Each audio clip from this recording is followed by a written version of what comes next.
We are all taught the same story about the American Revolution. It's the story of the underdog.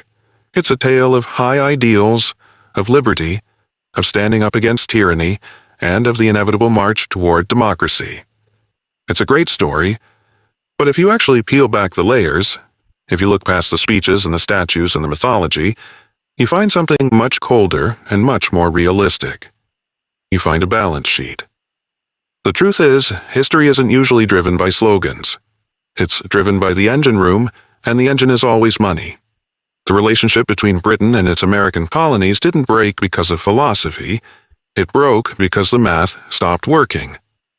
America didn't just revolt. It was financially suffocated into a rebellion. And here is the twist that usually gets left out of the 4th of July celebrations. The United States wasn't just born. It was financed into existence by foreign powers who didn't care about our freedom at all, but saw us as a convenient weapon. To really get this, you have to rewind the clock a bit before 1776. Britain had just won the 7 Years' War. They won, but it cost them everything. The British treasury was hollowed out. They had massive national debt and interest payments that were eating them alive. The politicians in London were desperate. They looked across the Atlantic and saw the colonies not just as people, but as assets. From their perspective, they had spent a fortune defending these colonies, so the colonies should foot the bill. Suddenly, taxes that never existed before started popping up. Duties, regulations, enforcement. Parliament didn't see this as tyranny. To them, it was just basic accounting. They needed revenue, and the Americans were the revenue stream. But for the colonists, this wasn't just annoying, it was a stranglehold. The system was rigged. It was called mercantilism, which is a fancy way of saying, we own you. American merchants could only sell to Britain at British prices on British ships. Even when the colonies made money, that wealth was sucked right back across the ocean to London. But the thing that really lit the fuse wasn't the tea tax. It was something most people today have never heard of. The Currency Acts. Britain essentially banned the colonies from printing their own paper money. Imagine running a business today, but you aren't allowed to use dollars, and there isn't enough gold or silver to go around. The credit dried up. Farmers couldn't pay their debts. The economy started shrinking because there physically wasn't enough cash to facilitate trade. If you want to make a population angry, you don't just tax them, you mess with their ability to buy bread. It felt like economic suffocation. And this didn't just hurt the poor, it hurt the rich. This is the dirty little secret about the Founding Fathers. Men like George Washington and Thomas Jefferson were land rich, but cash poor. They were deeply in debt to British merchants, paying interest in a currency they couldn't get their hands on. When you look at it that way, independence wasn't just about liberty. It was a way to wipe the slate clean. It was a chance to reset the balance sheet. So, the anger was there. The motivation was there. But here is the problem. War is expensive. You can have all the anger in the world, but if you can't buy gunpowder, boots, and food, your revolution is over in a month. In the Continental Congress, they were broke. They had zero money. This is where the story shifts from a patriotic fable to a geopolitical thriller. The United States won the war because Britain's enemies saw an opportunity to hurt them.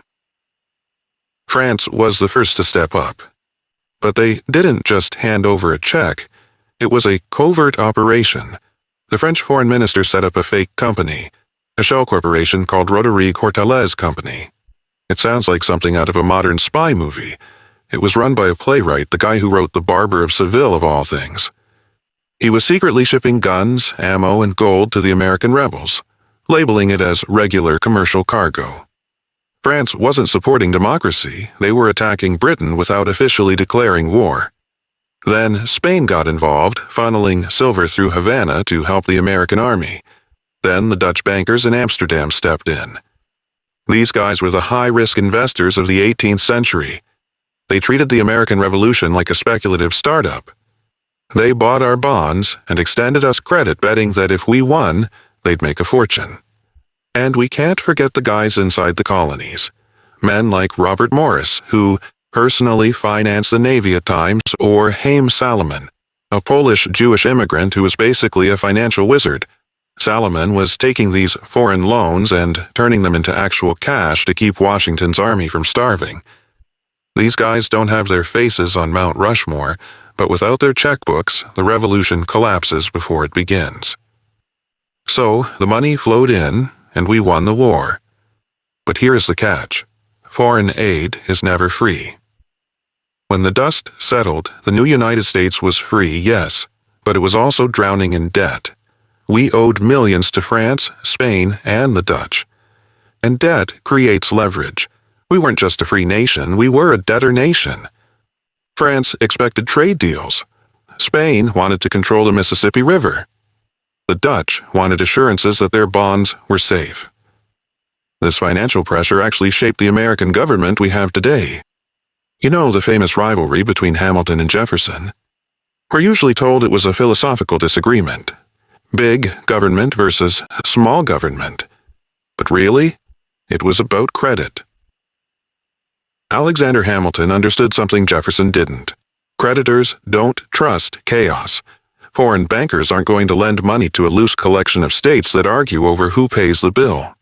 To survive, Hamilton knew the U.S. needed a strong central bank, a federal tax system, and a government powerful enough to demand respect from global markets. We got a strong federal government not just because it was a good idea, but because our creditors demanded stability. The irony of this is painful. To pay back these loans, the new American government had to raise taxes. They put a tax on whiskey, which hit the frontier farmers the hardest.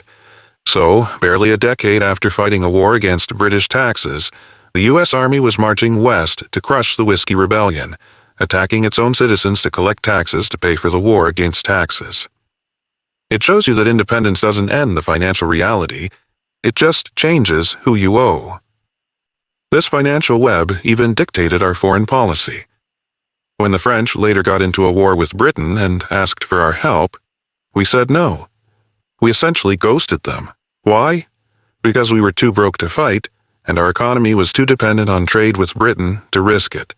We had to swallow our pride because we couldn't afford the price of admission. So, what's the lesson here?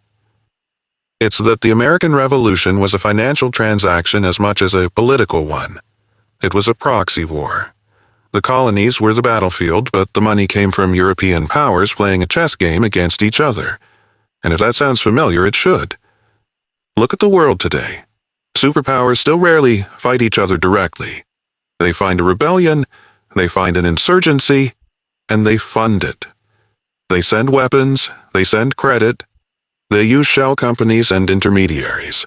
The tactics France used in 1776 are the exact same tactics used in modern geopolitical conflicts. The United States, the country that is now the center of global finance and power, started out as the scrappy insurgency funded by foreign rivals to weaken an empire. We were the proxy war. It's not a romantic view of history. It's not the version you get in a children's textbook. But it is the truth. Nations don't rise just on dreams. They rise when the money shows up. The ideals of 1776 were real, and they matter. But the engine that carried those ideals across the finish line was built on debt, speculation, and the cold hard cash of Britain's enemies. And understanding that doesn't make the history less impressive. It makes it real. If you want to understand how the world works, don't just read the speeches. Follow the money.